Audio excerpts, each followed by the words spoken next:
The key variables were listed as social network housing and NASS accommodation and language proficiency. Social networks were measured in relation to personal contact with relatives and friends, ethno-religious contact with co-ethnic groups and places of worship, and formal contact with housing authorities, educational institutions, and job centres. Frequency of contact was measured on a 5-point scale from 1 never to 5 more than twice a week. Comparatively, housing integration outcomes included access to quality and stable housing using a binary measure of 1 no reported problems and 0 1 or more problems. Lastly, language proficiency involved self-reported scores from 0 not at all to 3 very well and involved 2 forms of fluency.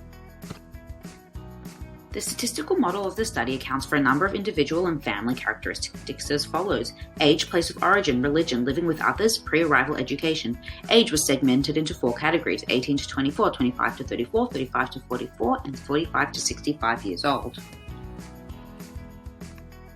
Place of origin could be selected as Africa, Asia, Europe and Americas, or the Middle East. Additionally, most controlled variables were measured as a binary. Living with a partner and living with dependent children were measured as either 0, no, or 1, yes.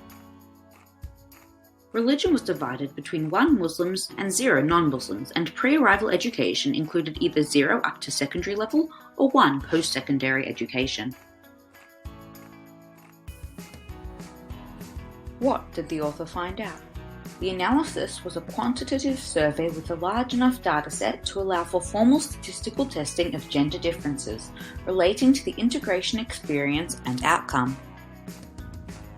There are gender disparities regarding access to education, training, employment, self-reported general health, difficulty budgeting, housing, and language proficiency. There is a significant gender disparity in access to employment, education, and training. Specifically, 23% more men than women are employed. Regarding gender and the integration experience of the refugee, there were no explicit gender disparities pertaining to the social network that men and women possessed. Both genders increased contact with friends and relatives over time. Access to these social networks had beneficial impacts on both genders of refugees. Additionally, women were significantly more likely to report very poor or poor health.